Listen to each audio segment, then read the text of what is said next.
Good morning, guys. Good morning, guys.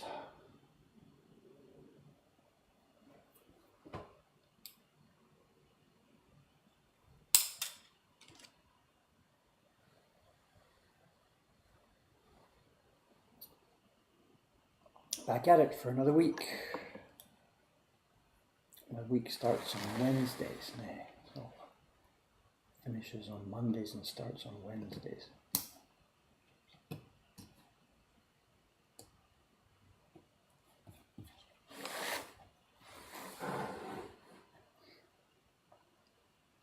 Pleasant trip to Oma yesterday. No stress, nothing, no specific list of stuff to do, just catching up with the first half there and gathering up stuff for the next video. I found most of what I was looking for, couldn't find some of it.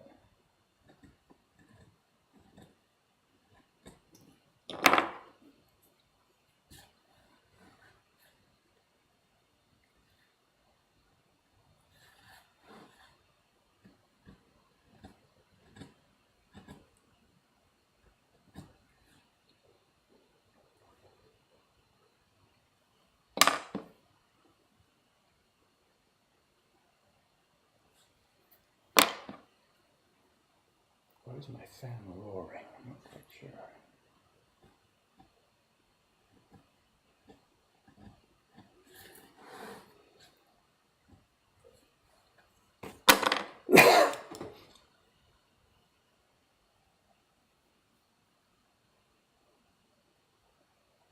So, where are you going? Resolution set.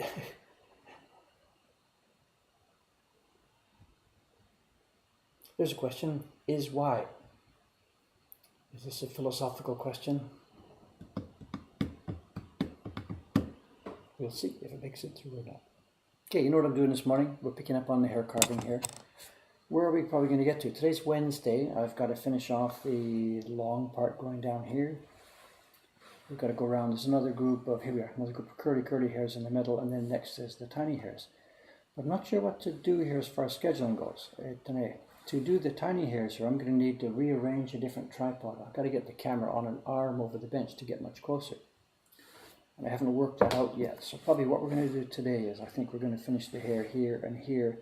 Then we'll just get on with some of the dot carving, the black dot carving. And then before the next session, I'll figure out how to put the camera onto a special tripod or something.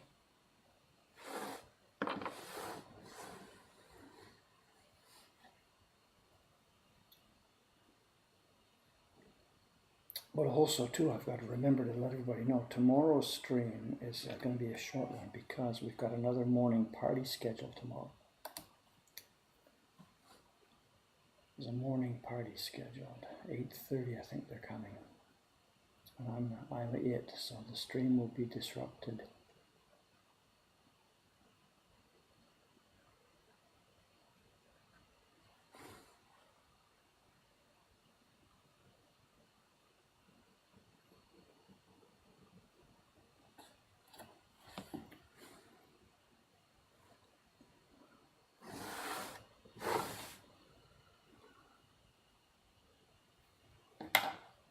Did that question make it through?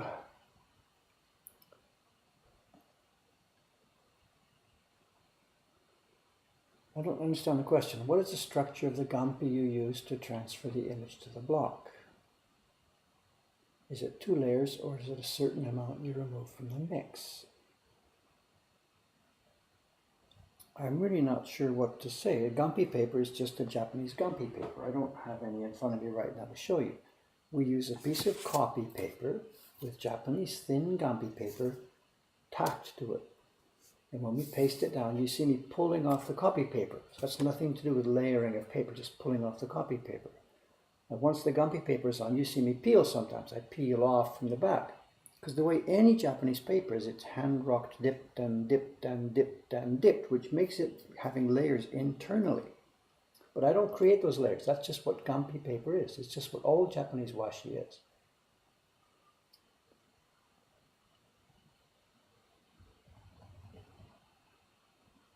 Octopus black block.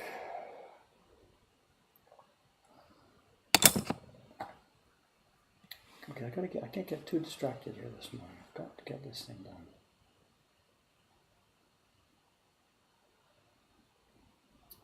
Today's, being a Wednesday in the shop, Cameron should be here at his normal time. And then today it's Ladies' Day, so I believe perhaps Lei-chan might also be coming along. I'm not really sure. She had booked off for quite a while because of summer holidays. Her family was going away for the summer somewhere, for part of the summer. So Lei-chan may be here, may not be here. I don't remember without having looked at the staff schedule.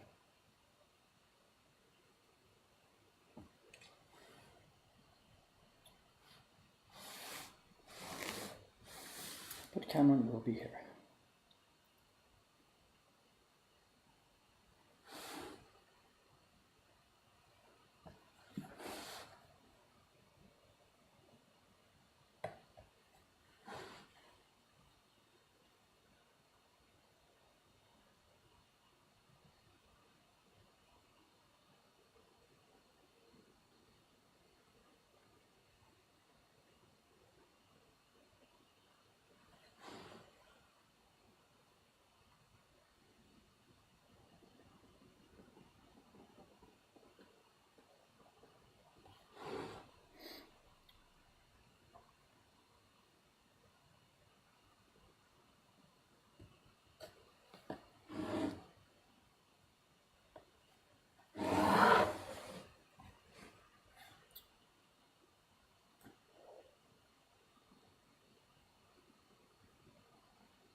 They used to have Gampi which had only 2 layers. I don't know. I know, as I said, it's just part of the manufacturing system. There could be Gampi that is just dipped once. Maybe it doesn't have internal layering. I don't know. The Gampi we normally get just will come off and come off and come off.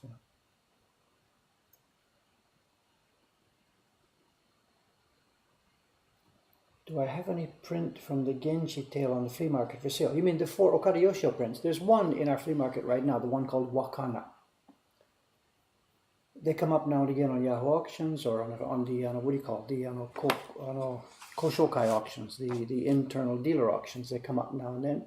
I have a standing order for them with our agent over there. Anytime they come up, I try and bid on them. They go up. Sometimes I get them cheaper. Sometimes I get them higher. The last batch we had, they were heavily foxed. 2 of the prints were so heavily foxed we can't put them into the market. But at the moment we have one, the walk-on upprint. And if you're interested, write to Cameron. Ask Cameron so.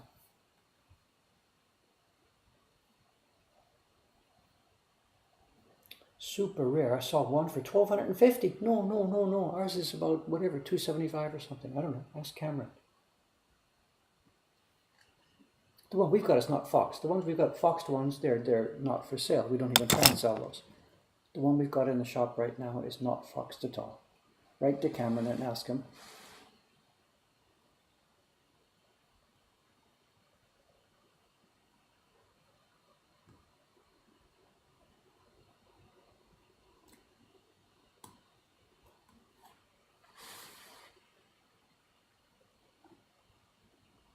I think the Udo company made many hundreds of sets, and they were nominally supposed to be an edition of 300 we've seen. But I've also seen, I think Jacques in the Netherlands has a copy numbered 410, so they obviously played around with the numbering.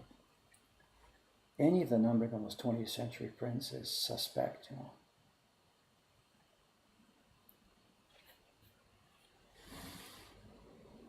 They were just numbered for convenience and for gallery and whatever. The idea seemed to be that if the Westerners want numbers, we'll put numbers on, but they didn't care themselves. So.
It's not cut. That must be where I left off yesterday, right there. Look at that one here to the end. It isn't actually cut all the way. Is that where I left off? It's in the middle of one here.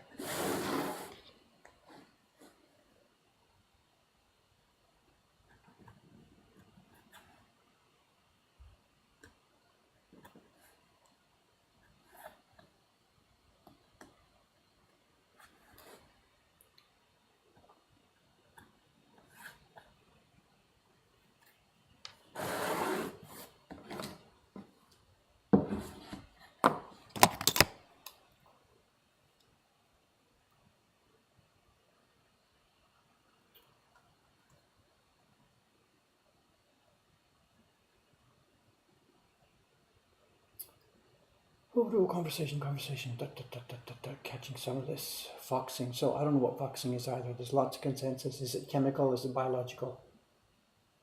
No idea. I have no idea.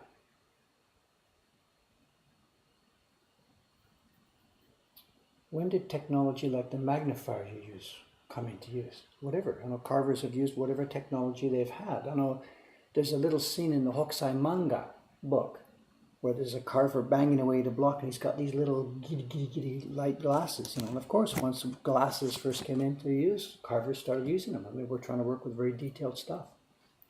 All the carvers here in Tokyo have this kind of lens. They have this kind of lens. It's very, very, very common. Sits on the bench and looks through. Ito-san had one, but he used to hide it when TV crews came because it was embarrassing for him to use it. I'm using this to step up a level.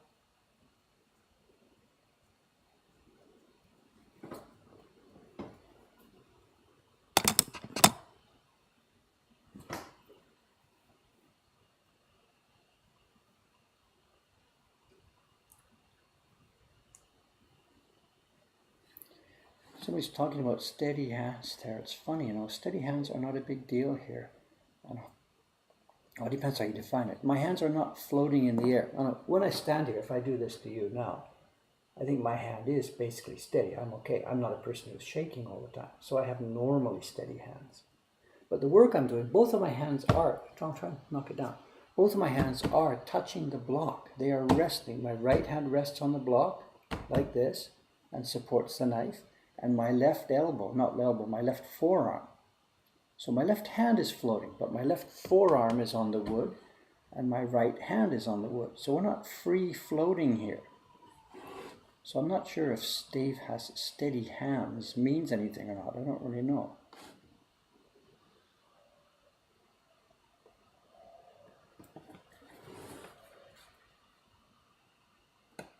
There's nothing free floating. The knife never moves freely. It's supported totally by both hands. We've talked about it before many times, carving this. You know. There's no free motion. They ask me, do I get splinters? Do I cut myself? No, because the knife never has a chance to jump around and jerk around.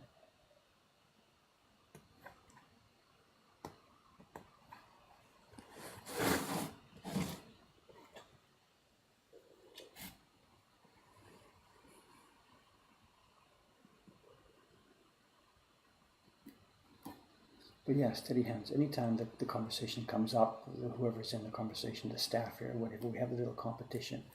We hold our hands out at arm's length, and who's, you know, face to face, and who's the most steady. And I can beat them all.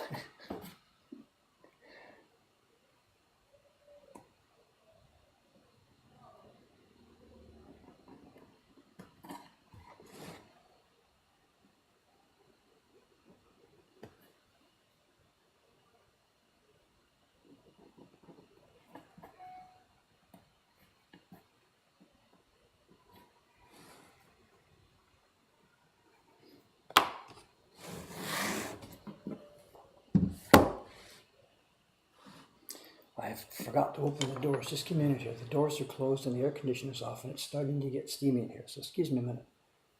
I'll try cracking the doors first. I'm not sure how hot it is outside, but I'll gotta open the doors and windows.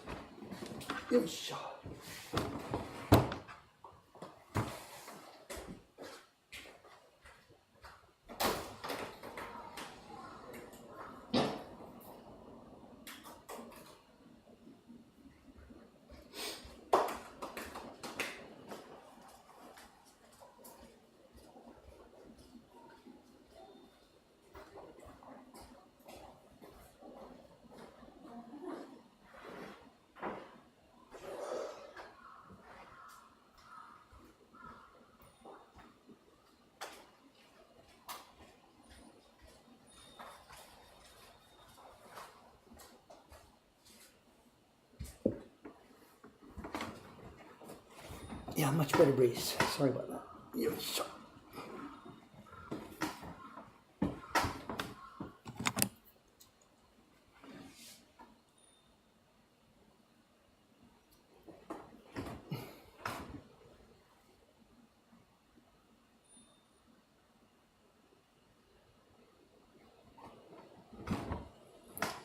The Dutch invented the microscope, so probably brought it to Japan. Yeah, but the microscope they had in the 17th century, I don't know, whatever. This is, again, it's not really a microscope. We're not looking at bacteria down here. It's designed for looking at IC chips, for inspecting. So I'm seeing things at about sort of double size. It's marked as a 0.5x. I don't know what that means, but I don't see things actually all that large. It's focus for me, really. It puts things into focus and keeps them in the same place. So.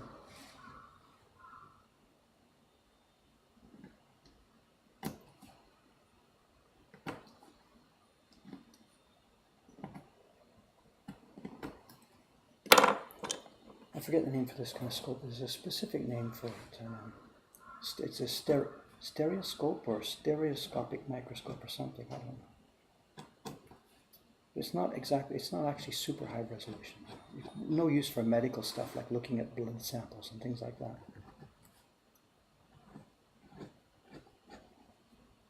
It would be fun for looking at insects or, you know.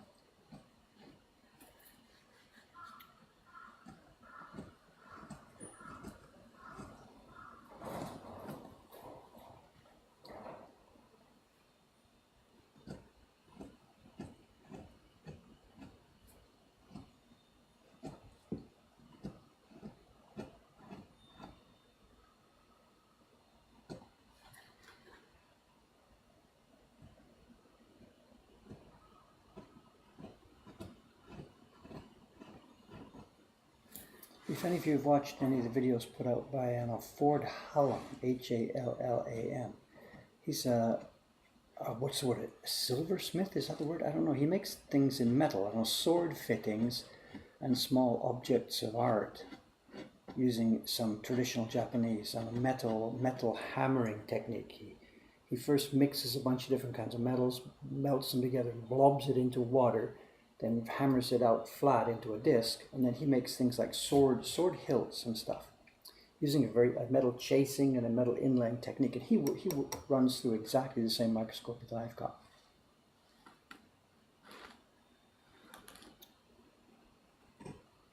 I suppose it's the same. Back in the old days, they didn't have such a tool. The guys would just crouch close to it, and then when they get to be 30 or 40 or 50 or whenever their eyes gave up, out they went. But Ford and I would like to keep going even though we're no longer 30 or 40.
Okay, that's the outlines over here. We've got one more batch, right? This is a little curly business here. Let's get to this.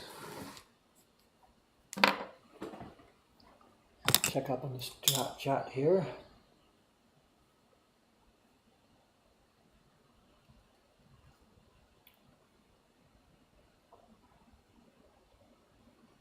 Have I considered adding a camera to the microscope? I have indeed, and we've talked about this before too. I know a while back on an auction here, I'm following these, and a while back on an auction here, a Meiji microscope of the same type of this, but trinaural, came up, and I bought it. This is a binaural type, 2 eyepieces, and the trinaural type has the 2 human eyepieces plus an attachment for a camera. And the scope came together with a CCD camera that goes in the top, focuses down. I thought, great, wow, we'll be able to run streams from this thing. 2 problems. One is the camera only did like 480 by 640 by 480, is that what it is? It says, and the camera's only black and white. And the microscope itself has different lenses, and that it zooms in much closer. So in that microscope, we can only see something like whatever I'm outlining here, you know, a little circle about 1 centimeter big. I can't possibly carve through that kind of a microscope, moving the block along every 4 centimeters, you know, 4 millimeters. So at the moment, it's just sitting in storage. You know, the idea is somebody has told me that these lenses are swappable, that I can take that trinocular body, swap out the lenses from this one, and use that with the camera on top. So at some point when we get some free time to muck around with it, we're going to try that. And then see if we can take the camera out of it and put a real video camera in. So you get full color HD looking down through the top of the scope. So it is in cooking, but just nothing I can do right now for you today. Is it true the Japanese, that swords? I have no idea. I know nothing about swords. You're asking the wrong guy. No idea. I know nothing about swords. I'm sorry.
Delivery of something there, one of the shops nearby, something small enough to be delivered by a little motorbike.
Yeah, you've got tape on the side of the block here. It's just holding a piece of stiff paper that covers the back side. That's the key block, the back side. As long as I make sure there's no big dangerous stuff on the bench itself, that's totally adequate protection. It's okay.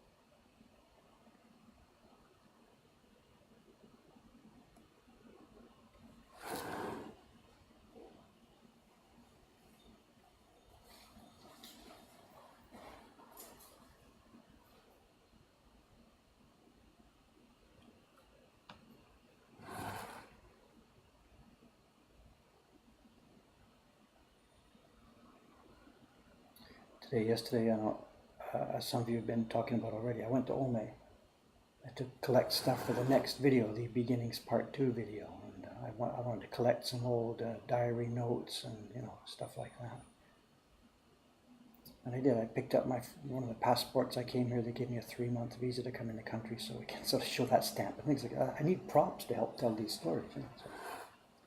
And the Part 1 video it was the beginning of my printmaking where I first saw them up until supposedly coming to Japan to do this. And for Part 2, we're going to go back to the beginning again and touch on the same events but with a different focus. Rather than look at the one set of prints I bought, the Okariyoshio prints, we're going to focus on the prints I've got from the Adachi company, which is a reproduction house here, which used to be the top reproduction house in the pre-war and post-war period. Well, top, that's a subjective opinion, but they were one of the major reproduction houses in the post-war period. And I visited them a few times to watch their craftsmen, and we're going to talk about that.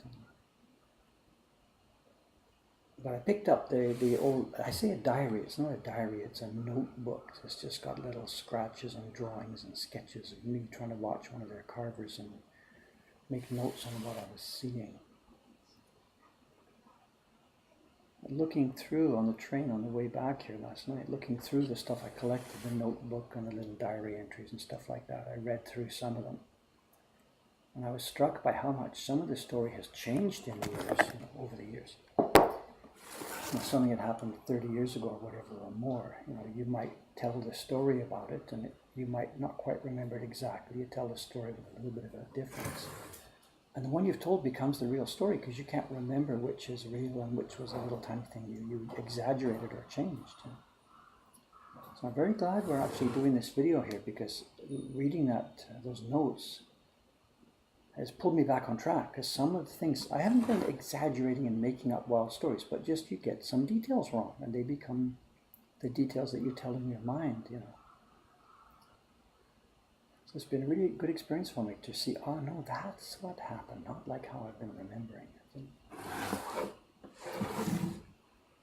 And the story I told in the first video, that's the real story, but seeing these diary entries remind me that, there's lots of details that were changed. I had always thought that I went to see Yu Udo first to buy those Saiki-san prints, to buy those Okariyoshio prints. And no, looking at the diary, I can see that the day before I went there, I went to Adachi's place and bought a few of his prints. So they weren't actually technically now the first prints that I ever bought, which I think I said in that video. Here's the first Japanese prints I ever bought. No, it was the second, because the day before I bought 2 traditional prints from the Adachi workshop. And I remember it being the other way around, but the diary says clearly, Tuesday Adachi. And it's got even the price, 8,000 plus 8,000 to buy 2 reproduction prints. And then Wednesday over to Yu Udo to buy the Genji set. And yet in my mind I've had it the other way around all these years. So that's no big deal. I mean, I'm not making up these stories. These things did happen, but it's curious how the details get twisted around a little bit. My first ever woodblock prints. I've told it so many times, and now it's wrong. Whatever, close enough. One day, it doesn't matter. But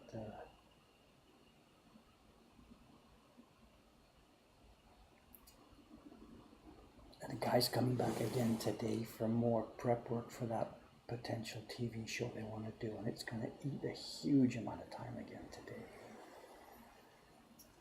And he's doing sort of the same thing about just what I told you. He's taken the things that I've told him during the past few days of quasi-interviews. He's gone to the website and looked up my data there, and he started grilling me.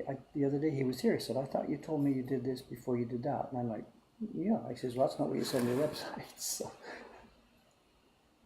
So we go back to the website and figure out the chronology. I did this first, I went to college first, and then went to England, and blah, blah, blah, blah. So I don't know. I guess I got to be careful from here on in. I'm 66 now. I suppose it's just going to get worse.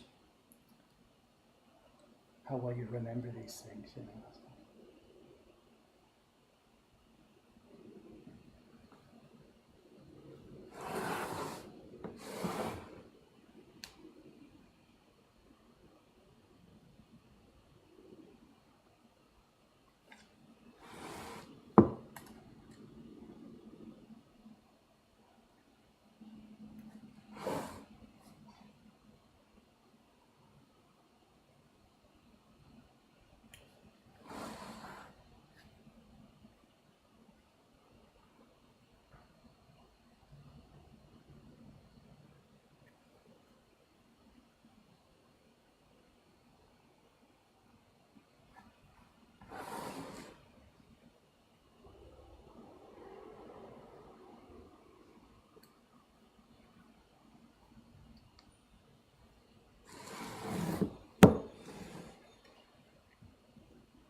Even with the doors open now, it's still hot here. I think it's going to have to be an air conditioning day. It's still going to be hot. You know, this summer doesn't end just as simply as that. We're obviously still going to have some more stinky hot days. It looks like today might be one of them.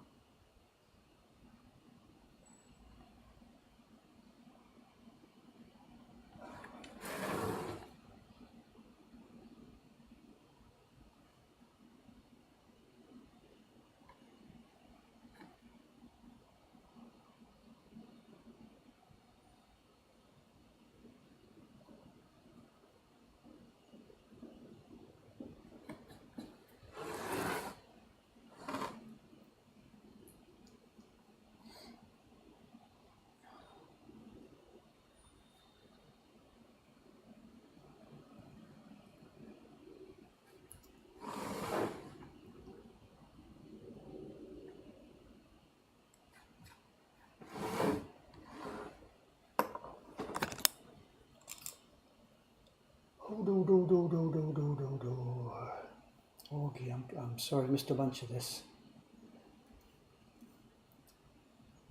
You're talking about swords, which I don't know about. Yeah, Dave talked about using a knife with a more acute angle on this part of the hair. But you know what? I'm going to now be going back to the dots, which need a rough knife. So I'm going to tough this one out. I can do this. I'm getting quoted here beyond my. Yeah. Ideally, small tight circles. This person's right. Small tight circles need a knife. Where am I? Get my structure here. Let's repeat what we talked about the other day. We're talking about the angle here. This angle. You know, what is it? This angle. Chup, chup, chup. This is about, I don't know, 40 or 45 or something. It was perfect for doing these lines because the knife had enough metal in the wood to keep the lines straight. And I mentioned the other day that when you get to be tiny, tiny, tiny circles, really smaller circles, you need a more acute angle on the knife so that the knife can go round corners and round corners. And really, yes, if I were doing now something that had 15 or 20 tiny round circles, I would have to change the angle of the knife. These things here that I'm doing right now are just about either way. It's average type stuff, and I can go around those corners with this. It's all right. Ideally, if there was a lot of this here right now, I would actually change the knife. But because the next part we need requires, again, a straight knife, I'm not going to sharpen the angle back for this stuff and then back again for this stuff. What would really be cool, and it would make a lot of sense if I was going to get around to do that, would be to keep a few blades in my box here and switch back and forth between the blades. Have one sharpened acute, one sharpened a bit more obtuse, and switch back and forth. It would be a very sensible idea. Maybe one day I'll do it.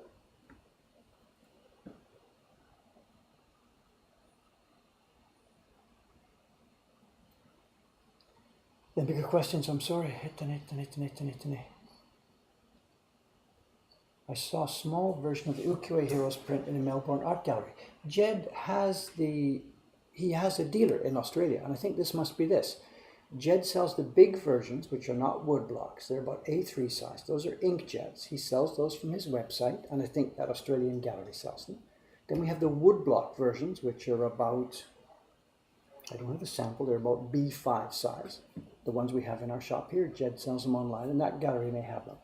If it says 400, I don't know Australian dollars, so I don't know the number. Jed sells them for 135 US or 150 US, depending on the complexity of the image. So if it's a woodblock, it's the same version that we've done, the same size. Check with Jed's website, Ukiyo Heroes, one word, ukiyoheroes.com. And again, the giclée prints are large, the woodblock prints, giclée prints are about A3 size, the woodblock versions are B5s. I can't get my hands here, B5 size. And the woodblocks are generally about 3 times the price. I think on Jed's website, the giclées are $40 US, the woodblocks are $135 US, or $150 for some of the versions. Next question, what I rate Moko Kankan as the contemporary premier in woodblock prints currently wise? We are trying to be consistently really good. We don't send out any prints that we think don't quite work. We make mistakes sometimes. I got a claim right here waiting to be opened up. Customer sent one back. We're trying to do prints consistently good. The other places in town, Adachi Still and whatever, the stuff that comes out of those workshops is very variable. There are occasionally beautiful prints. There are some stuff that they really don't care, and they just splash it out very carelessly. So that's all I can really say about that. We are trying to be, because we're so open and public, we're trying to do a higher quality than some of the other shops. Mostly we succeed, sometimes we fail. And sometimes some of those shops also do good work. Have I been visited by the Yakuza? No, never. I need an official biographer, yeah, whatever.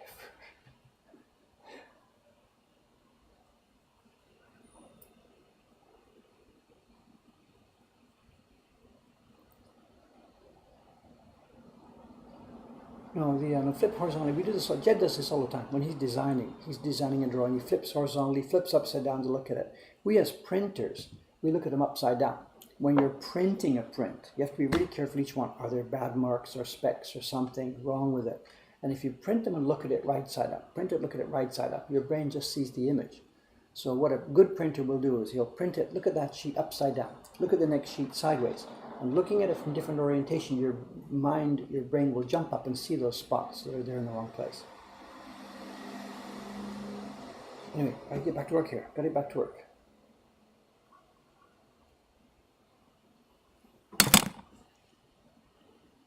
Cameron should be coming in the door, I think, fairly soon, right? If we're keeping track.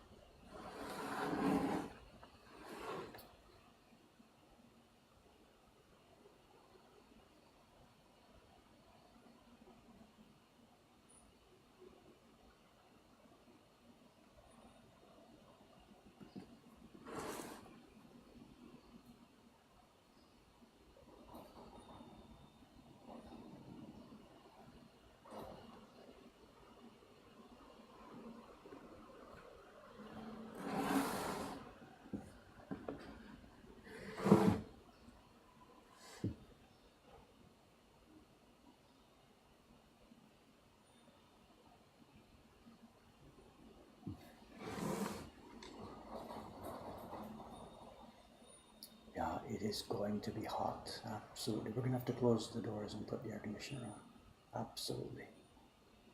I'm sweating already, even with the breeze coming through. When Cameron gets here, I'll get him to shut it off, turn it on.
delivery trucks, delivery trolleys, crows. You're getting the full course today.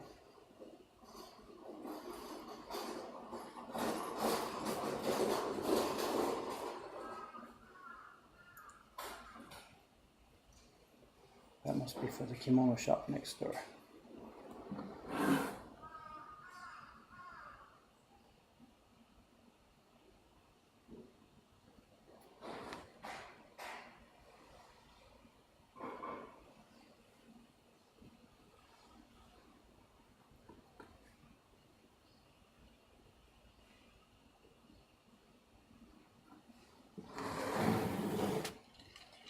This is going to be tough to print, you know, because it goes all around different directions. So wiping out the paste is going to be tough. This point right here will be the most difficult part of this image at printing time. This particular little corner.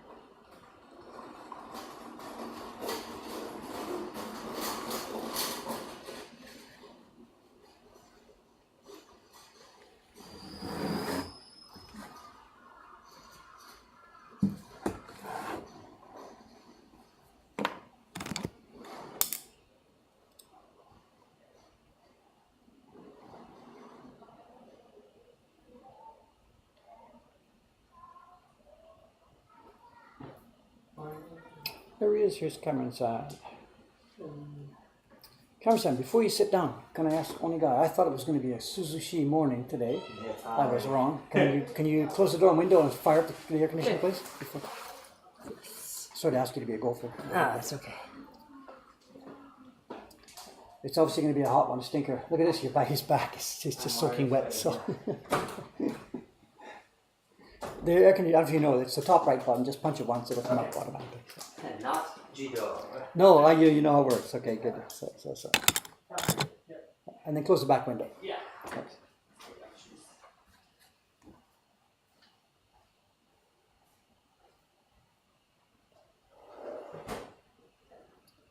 When I came back from Ome last night, I left there at about 5 or something. I don't remember exactly. And it was okay, kind of cool. The river was there, no problem. Yeah. Got on the train, 2 hours later, get off the train. Trains are air conditioned, you know what's going on. So I get on the train in a relatively cool environment, get off at condensation and like getting off into an oven, you know. Oh, no. It's so much difference, 4, 5, 6 degrees difference, you know. Yeah. And I was getting later in the evening, so you would expect it to be a bit cooler. But no way. Yeah. So in the summertime, Ome, yes, much better. But in the winter, of course, it's the same thing. It's still 4, 5, 6 degrees cooler, but it's now frozen solid out there. Yeah. And grab the machine here. There's been lots of, I think I've tried to keep track of it, but there's been lots and lots of stream of discussion. Oh, good. Active group this morning. Yeah, active this morning. So I tried to answer most of the questions that came up. Yeah. For those of you who don't know, this is Cameron, one of the workers here. Yeah. Where's the prints from yesterday? I want to see them last night. Where are they? They Where are never they? showed up. I had a sign on the door. I had a sign on the door. I put it over the door handle so that he would notice. Like So if he tried to they're pull not it. here. Okay. never I showed up. looked on your desk, not there. Looked on my desk, not there. Looked down here, not there. Where are they? Oh, I took them home. I just sold them on eBay. I heard you didn't want them or something. No, I don't know why they just didn't want to call me or something. At the end of the day, I figured that must have been what happened. Yeah.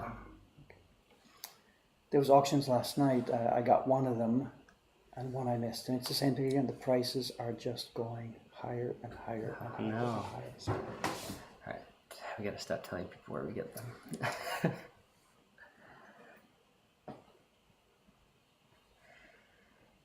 Morning. also, before I forget, as far as streaming and stuff goes, today's Wednesday. Yeah. Tomorrow's stream, people might be really waiting. Wow, Dave is going to get to the super delegate hairs tomorrow, whatever. Yeah. I can't do that because tomorrow there's a print party. It's booked Early at in the 8:30, and I check in emails this morning. It's show up sometime between 8 and 8:30 was their deal. It's a bunch of students. Oh wow. So it'll be a print party tomorrow. So we have never done a print party from the first floor live. So what I'm going to do is I'll drop her an email today asking, is it okay if I put the camera on? Yeah. So if she says yes, we'll do that. But the other thing is these Ethernet cables, we didn't wire the party room, of course. Right. So upstairs it worked perfectly because the router was in the party room. So we'll have to figure out what to do. It may have to be Wi-Fi. So no guarantee, just it might be an experiment. Yeah. See what happens. Yeah.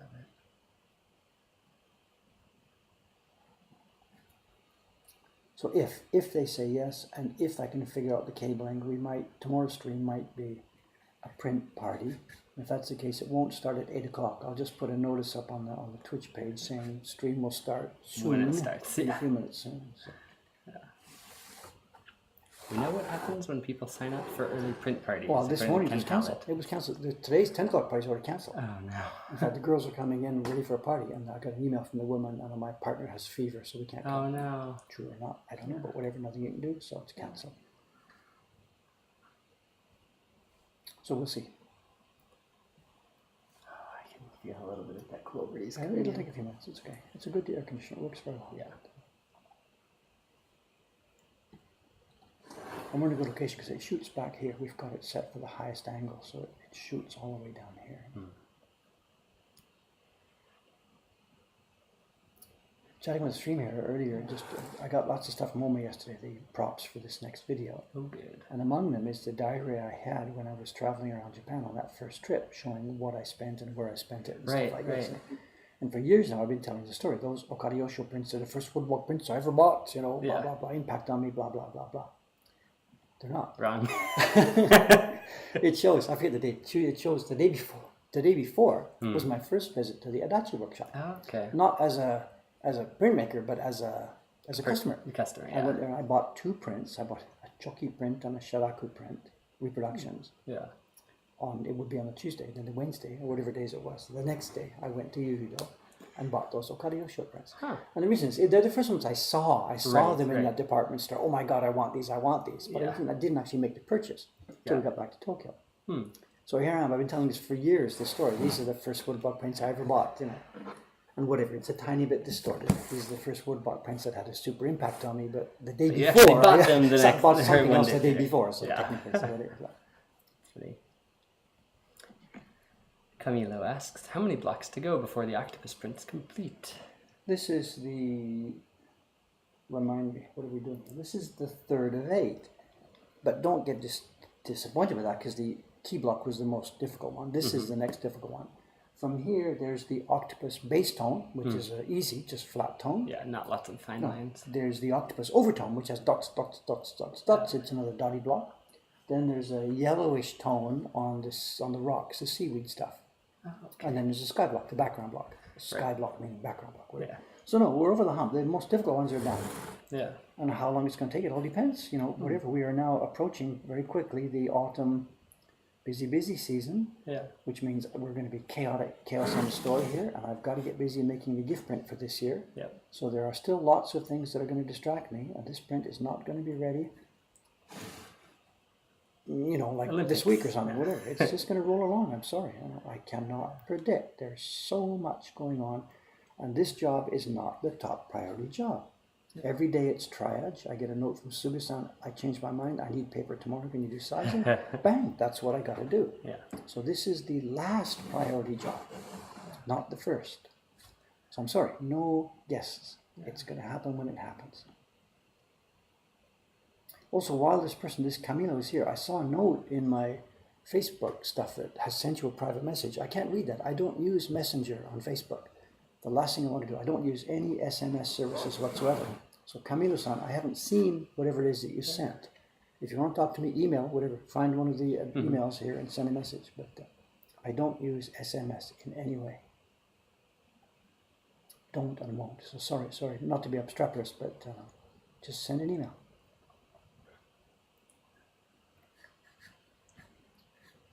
Did you resharpen the Hangito before the stream? Not today. I did the stream the day before yesterday. I sharpened it in the stream yesterday, right? Didn't I do it? It seems really nice. Because yesterday I only did like 10 hairs. So even though it's a day later, you haven't sharpened your knife in a full day? Yeah. Well, like that was 10 hairs ago. Yeah. So at the moment, it's okay. It's still got a good edge on it. Nice. I will do it certainly before I start the super small hairs. But So that's a bit misleading, Dave hasn't sharpened his knife in 2 days, what is going on here? But it's not 2 days, it's 20 hairs, whatever. Then Magikarp salesman asks, would It's a job everybody wants, right? Yes. Will you buy my wares? Do you have any advice to your younger self, excluding get 30 years of practice at woodblock carving and printing? No, I'm happy with the person I am. I'm pretty happy with the person I've been. He kind of did it right, you know. When he was really young, he tried this and tried that and tried this and tried that. But what's that expression? The child is father to the man. You know, that's those things I did back then made me what I am today. It sounds a bit pretentious, but whatever. So no, I think I came through pretty well. I was too insecure, aren't we all, at a younger age? You know, whatever. Yeah. I have no regrets about that. Oh my God, if only I had done such and such. Yeah. Because, you know, I'm doing okay now. And that comes from the things I did when I was younger, you know. Yeah. Did I do it all perfectly? Well, of course not. I think I was an honest, earnest young man who was trying to get through. Yeah. And basically I've had fun all the way, which I think that's at the end of the day, isn't that the thing? So whatever I've done, I've always had fun doing it. And that's what it's all about, I think. So no. Well, I think I'm pretty happy. Happy with what you've done and what you... Yeah. Lots of screw-ups, lots of goof-ups, lots of mistakes, lots of crap on the floor, but whatever, that's who I am. I'd love to see some video of some of the episodes. The first time I tried to play that jazz solo in the tenor sax in the hotel orchestra, you know. Well, I wouldn't want to see it, but I do want to see it, but I wouldn't want to see it. Yeah. How badly can you screw up, you know? But yeah, whatever. These things are what make you who you are, you know.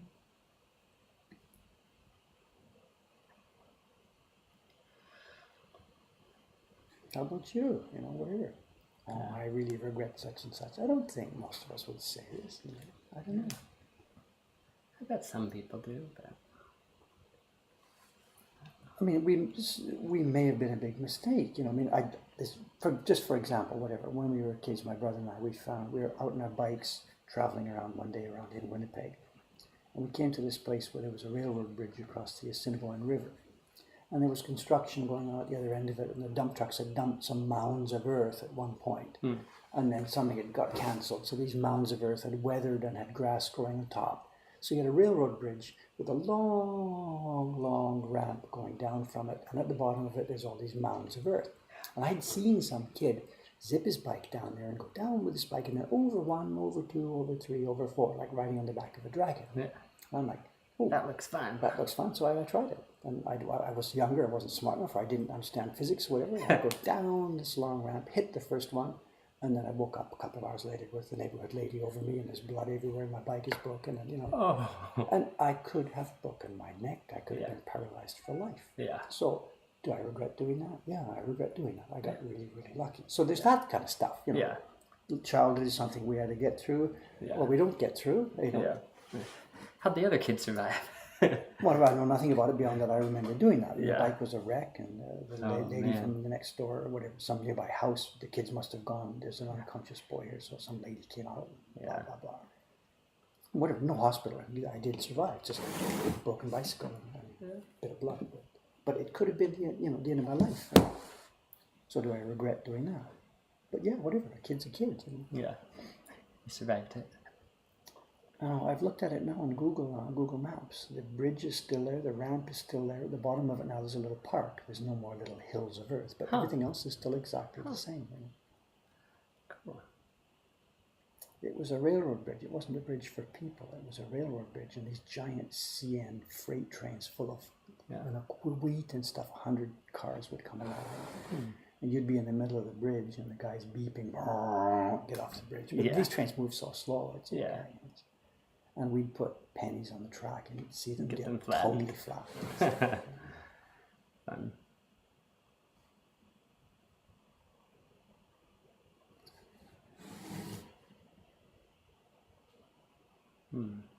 Magikarp salesman comes back in response to your answer. He says, "Thanks, Dave. I only ask because I can't imagine being 60 plus. It's 35 years away from me. If I make it that far, I'll envy you and your enthusiasm in your day-to-day work. So keep on being awesome." I'm not sure what to say. Just try and enjoy what you're doing. What can I say? I'm not going to sit here giving life advice to people. I've got some kind of DNA that just rigs it so that I basically seem to be a happy person. I don't know. I hadn't chosen this. It's just the roll of the dice, the roll of the DNA. Yeah. And so far, so good.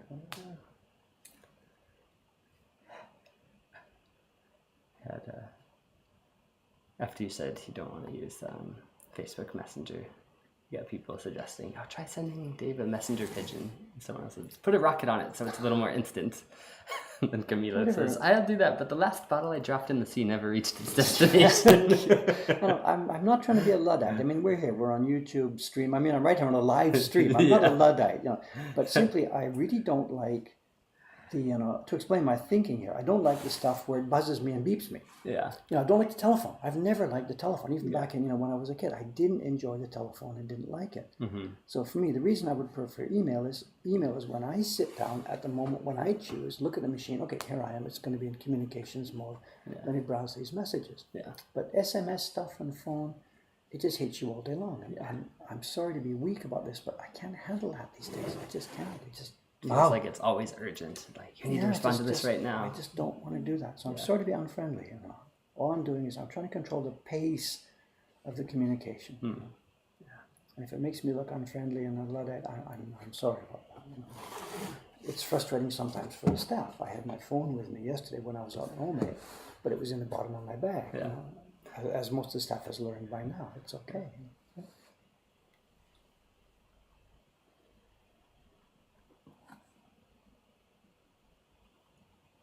What about you in your personal life? I mean, you've got an email here for the company. We know that. Yeah. I know when you go home, you're obviously off. You don't answer emails and stuff like that. I barely answer my own. but in your own family, like between you and your wife and your friends or whatever, do you do SMSs and stuff? And do you do?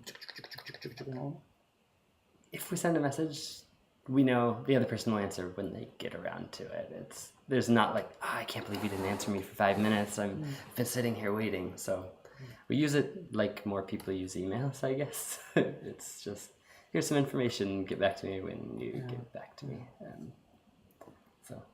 Some years ago when this sort of stuff first came up, my daughters had moved away. They were in Canada living by themselves. And we did need communication between us, And I'm sort of sending them emails.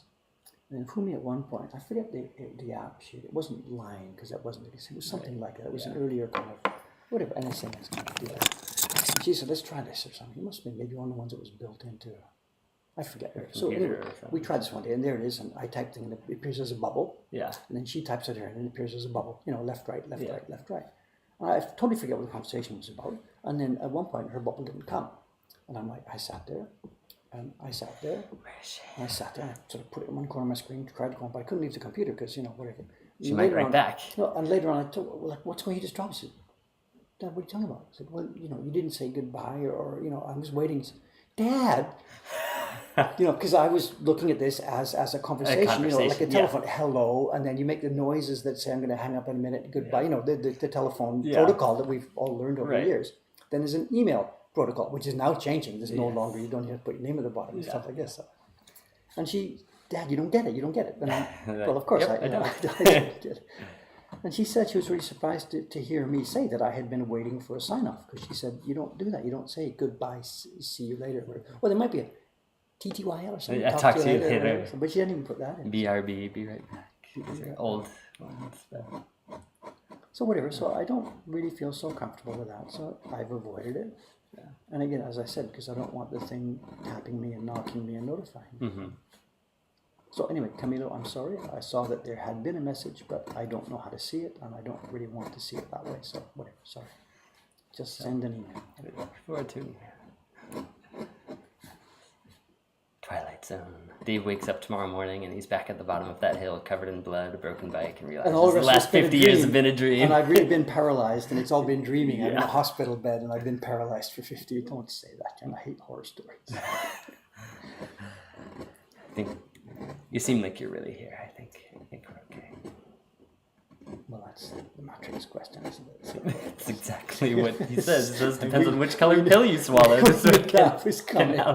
We knew that was either going to be Ken or John in Tennessee who came up with that. So that was a no-brainer. You know your audience. No, we're all old cliched guys saying the same thing over and over again.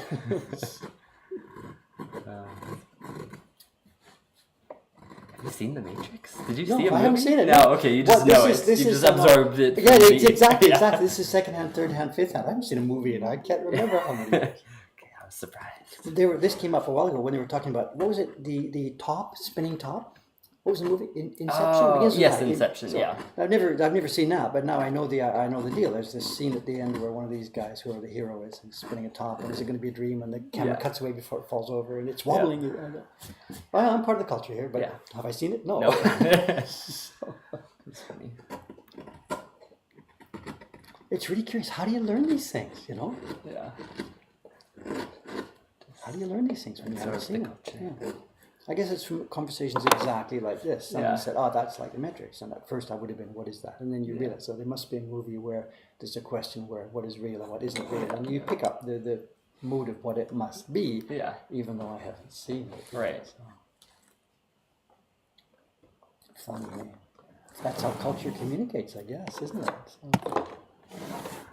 I'll try to make more references to Gone with the Wind or Wizard of Oz from now on. Haven't seen those either. This is another funny thing, All this has been happening all my life. I just don't like movies. Yeah. And I remember you saying something about so that. You'd go back, I'm in high school or something, and people are talking about The Sound of Music or something, and you get what it's about. There's a woman and some kids and singing, but I've never seen it. Yeah.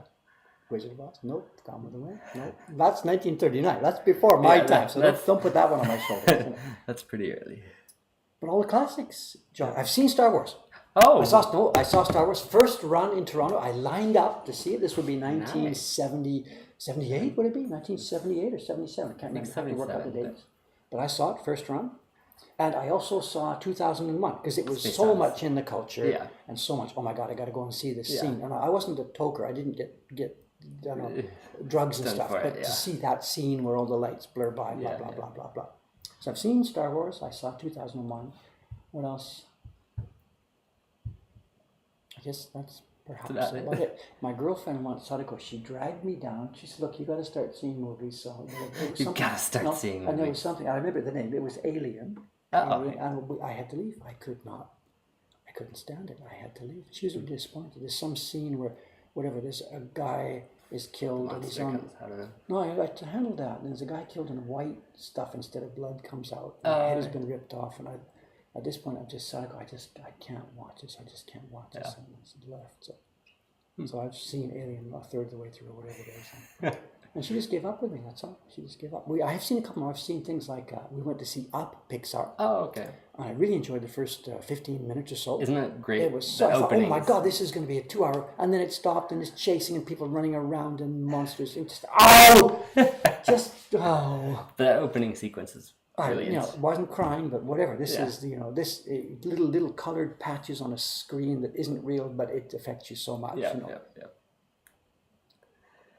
So I'm not totally zero. I've seen this and that. Yeah. Yeah, Star Wars was 77, Alien was 1979, but you must have seen it rerunning here because you weren't in Japan in 79. Not at all. Yeah. Not at all.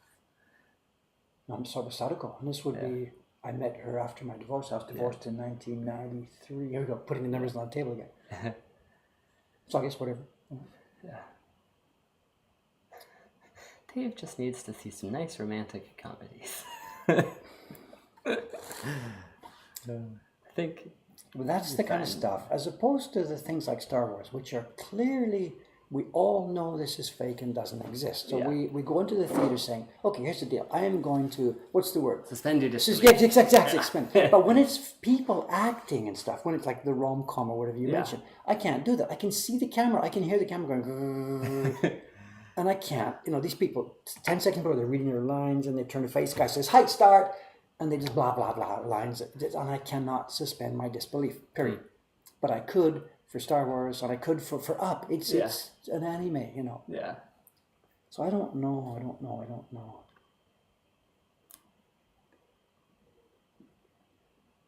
Just my own little quirk of character, whatever. I don't know. Dave's okay with aliens bursting out of human stomachs, but not android violence. He also has very steady hands and doesn't seem to age. No, wait a minute, let's roll that back. I think seeing that movie was a question of how much can I take? And so that first scene probably also wasn't really what I want to see. Almost pushed you to the limit. Okay, and so then one more. exactly. So be careful how you categorize me there. You know? I don't remember blow by blow. Those two things I do remember in my mind.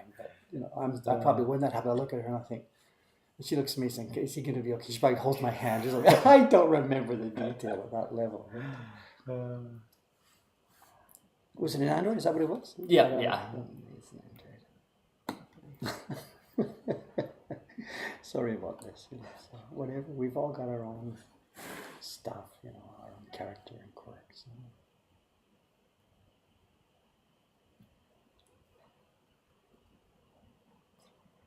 Are you familiar with Daniel Day-Lewis? I know you haven't seen his movies, it sounds like. I've never heard the name. Okay, he's an actor who is known for, they call it method acting, where he just takes his role so seriously. He essentially becomes the character for the entirety of isn't that what people like Marlon Brando would do, wasn't he? Yeah, I think he was probably the consummate method actor. I mean, the concept.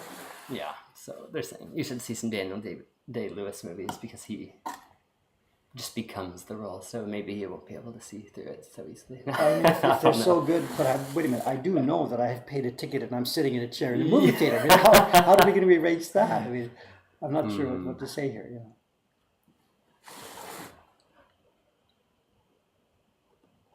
Also, too, to add to it, in the movies that I did see but didn't like, whatever, I realized that I'm in a situation, am I going to enjoy this, or is something going to happen that I won't like? Is something going to happen that I won't like? What's going to happen in the next scene? Yeah. And that spoils it. So I'm the one who's spoiling it. I get this, I get this. You really have to do that suspension thing. Otherwise, the whole thing doesn't make any sense. Yeah. So I'm with that. And seeing the anime things, you can't avoid that. Obviously, you are a person sitting watching color and shapes slide by. So the suspension has to be there. Whatever. There's no deep psychological thing here. Just simply part of it too. Remember, I'm just kind of busy. You could be. No. I mean, not to be sarcastic about this. You could sort of make a distinction. There's two kinds of people in the world. There's creators and producers. The ones who make stuff and the ones who consume the ones they make. And without being pretentious about it, we're a creator. We do a lot of stuff. We build a lot of stuff. We make a lot of stuff. Whether it's woodblock prints or blog posts or videos or whatever. And what I'm surprised about is every now and then you hear about a creator, and he seems to also be a huge producer. He's seen every movie that was ever made and blah, blah. And how do these people have the time to do that if they're actually making all these things? And really, again, without being sarcastic or pretentious, how do you do that? Like, where do you get the hours? Yeah, exactly. Where do you physically get the hours to do that? I mean, if you're a movie director, it's a hugely difficult, complex job. But as part of your job, you need to know what else is out there. So you've got to watch all the other movie directors' stuff and things like this. Movie crew just walks by. Or not, probably a TV crew, but it's just funny. So really, in practical terms, I really don't see how they do that. And maybe it's just David is just such a poor time manager, I don't know. No idea. Gordon Gavin says, I can't stand movies either, by the way, just documentaries. Same with books. Doesn't read fiction. Hey, do we have a good recommendation for you? Yeah. Have you heard of the art of the game? Magikarp Salesman. Do you read the... What? Yeah. Oh, yeah. Do you read the ending of books as well before you finish them? That's a bad habit. No, I never did that. I mean, these days I'm not reading books at all. I haven't. The last time I cracked an actual book, I can't remember. It's embarrassing to say this, but the world's changed. My life has changed. I used to be a huge book reader. If my mother's here, she'll testify that, I had double library cards and blah, blah, blah. Yeah. I was an insatiable reader all through my childhood and up through... I don't really know. I know even when we moved to Japan, I still had bookshelves. If you've been over to my house, there's thousands of books around. Yeah. But it just simply seems to have faded away, either with my age or with being a business manager or with the onset of the internet or something. I really don't know. It's many, many, many factors. I haven't bought a book since literally in decades. Yeah. I haven't opened one in decades. But yeah, I used to be a massive, massive reader. I lived for books, period. But no, I would never have gone straight to the back page. My God. There are people who do that. They just want to be assured that it ends okay or something like this. Well, they all do, don't they? I mean, whatever. It depends what kind of stuff you've chosen. But again, that's part of the suspension of disbelief, I guess, isn't it? It's just in a different physical format. Yeah. I guess in that sense I could do that. I was a fairly shy kid too, remember? So this is the shy kid who doesn't go out and have too many friends. So books were, but I'm not like the recluse style, a person who lived in books because he couldn't face people. I wasn't like that. But yeah, basically shy boy who did enjoy reading. So. Probably you were probably something similar, I think. I don't know. You seem like that kind of guy. I don't know. Yeah, I like to read. And you've got a commute, so you may actually have an excuse now for actually making reading as part of your daily life. You've got, a 27-minute train ride there. Yeah. Do you read? I do, yeah. And what format? Physical book or some I have physical books, but I've got lots of e-books too. So, but on what? You can't pull your laptop out with your strap hanging. On here. Just it's a small tablet. 7-inch size, I think. Maybe. So it's a generic tablet. Mm-hmm. Yeah. It's not, not a Kindle or something. No. So ebook, you're talking about Gutenberg and stuff, or you're buying from Amazon? Yeah, buying from the Amazon Kindle store, but not the Kindle device. Oh, okay. So my brother's really big on. He's retired in Thailand now. He said he's just going through Gutenberg. Wow. .com, volume by volume, Wow. So, whatever. I don't know how much of that's an exaggeration, but it's right. And it's funny because just the other day we were talking on Skype. He was at the airport. They're going back to their home. They'd been on a vacation down at the seaside, and they were in this airport. And he showed me, said, "Dave, you got to read Little Dorrit." I went quiet for a minute. I've got to read Little Dorrit. And he said, "Yeah, it's just exactly what you were doing, the serial thing, blah blah blah blah blah." It's a Charles Dickens novel. It was serialized when it was first published back in the 1850s or something. I'm sorry if I don't know. We've got people looking in. Wave them in, whatever. Yeah, I just did, and then they smiled and left. Oh well. No, I think the reason he was half joking about I got to read Little Dorrit, one of Charles Dickens' novels, because he'd been reading this from Gutenberg.com. It turns out that there's a clarionet player. Huh. And my brother is sitting there, retired in Thailand, with a clarinet at his side, practicing clarinet.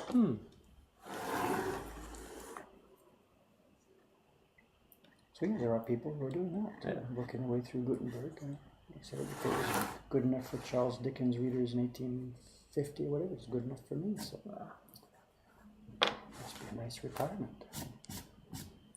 Okay, here we are. What's next? The hair mass itself. I'm going to zoom out a bit. Is finished in quotation marks, meaning it's a first pass. I will have to adjust some of these after we've seen some test printing. The delicate hair is not done yet. It's not started. And I'm not going to start right now. There's no way. For two reasons. I need to get in a nice mood for it. We're going to be quiet. It's going to be chaos here in a few minutes.